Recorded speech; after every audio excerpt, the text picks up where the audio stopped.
हिंगोलीच्या सेनगाव तालुक्यातील कुडस परिसरामध्ये झेंडूच्या फुलांची मोठ्या प्रमाणात लागवड करण्यात आली आहे। सध्या झेंडूच्या फुलांना बाजारामध्ये 40 ते 50 प्रति किलो भाव मिळतोय, त्यामुळे फुलांना अजून जास्त भाव मिळेल अशी अपेक्षा शेतकरी करतात। जालना कृषी बाजार समितीमध्ये 1,41,652 क्विंटल तुरीची आवक झालेली आहे। बाजारामध्ये 7,500 दराने तुरीची विक्री होते। यावर्षी तुरीचे उत्पादन चांगलं असल्याने तुरीचे भाव सुद्धा स्थिरावलेले आहेत। हवामान बदलाचा फटका बसल्याने यंदा काश्मीर हिमाचल प्रदेशच्या सफरचंदाला हंगाम लवकर आटोपला, त्यामुळे आयातदारांनी इराण आणि तुर्की येथील सफरचंद आयात करण्याचा निर्णय घेतला। इराणच्या सफरचंदाला चांगली मागणी वाढली असून किरकोळ बाजारात मात्र किलोला 150 ते 170 रुपयांपर्यंतचा दर मिळतोय। ऊस लागवडीला शेतकरी प्राधान्य देत असल्याने रोपवाटिका चालकांकडून रोपं तयार करण्यासाठी ऊसाच्या मागणीमध्ये मोठी वाढ झाली आहे। बियाणांबरोबर रोपांनाही मागणी वाढत असल्याने पश्चिम महाराष्ट्राच्या ऊस पट्ट्यातील ऊसाची बियाणांसाठी तोड होते।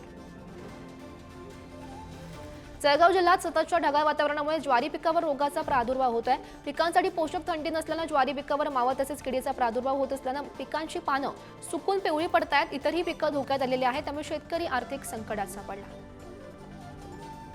कोयना आणि चांदोली धरणातून यंदा सिंचनासाठी 54 टीएमसी पाणीसाठा वापरण्यात येणार आहे। सिंचनासाठी उपलब्ध साठा 100% उचलता येणार नाही। यंदाच्या हंगामात केवळ 4च महिने आवर्तन चालणार असल्याने पाणीसाठा शिल्लक राहणार आहे।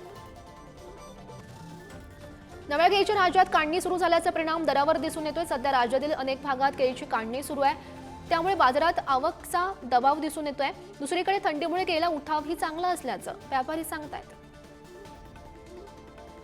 रब्बी पिकांसाठी 4 जानेवारीपासून उजनी धरणातून पाणी सोडण्यात आलं असून यंदाच्या वर्षातील हे पहिलं आवर्तन 35 दिवस सुरू राहील।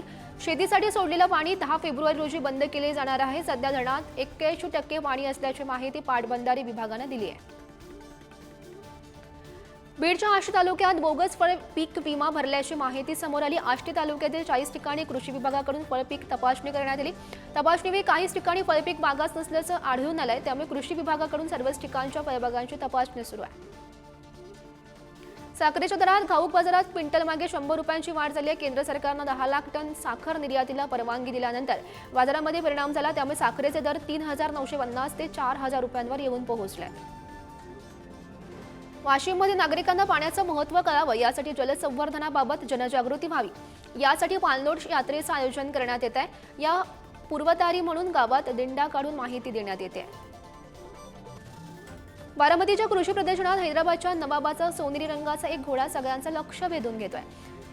गाड्यांची किंमत सुद्धा अगदी फार तर 3 कोटींपर्यंत असते, परंतु फक्त शॉक म्हणून पाहिलेल्या एखाद्या घोड्याची किंमत 11 कोटी असल्याची चर्चा रंगताना दिसते।